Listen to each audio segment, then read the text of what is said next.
আশা রাখি তোমরা সবাই ভালো আছো, ভালো থাকো, সুস্থ থাকো, এটাই কামনা করি।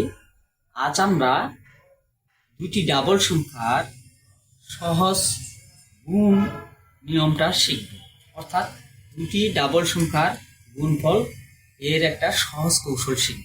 আসো আমরা কথা না বলে সহজ টেকনিকটা শিখে নিই।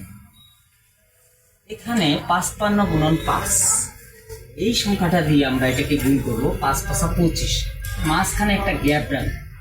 25 লেখার পরে এই মাঝখানে কত হবে এইটা আর এটাকে যোগ করবো। 5 আর 2 7 হয়ে গেল 275।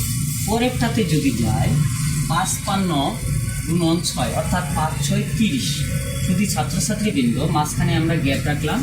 এখন আমি বলছিলাম যে এই সংখ্যাটা প্রথমটা এবং লাস্টের সংখ্যাটা যোগ করবো। তাহলে 3 আর 0 যোগ করলে আমাদের 3 হয়, অর্থাৎ হলো 330। যদি ছাত্রছাত্রীবৃন্দ 6 7 হয় 42, তাহলে মাঝখানে গ্যাপ রাখবো 42। 4 এবং 2 এর মাঝখানে গ্যাপ রাখবো। 4 আর 2 কত হয় 6 হয়, তাহলে মাঝখানে 6 বসাইলাম, তাহলে 462। 66 × 7 গুণ করলে হয় 462। যদি ছাত্রছাত্রীবৃন্দ আশা রাখি আমার টেকনিকটা বুঝতে পারছো। এখন 99 আর 3 গুণ করলে কত হয় অবশ্যই কমেন্টে জানাবো। ঠিক আছে, ভালো থাকো, সুস্থ থাকো, আল্লাহ হাফেজ।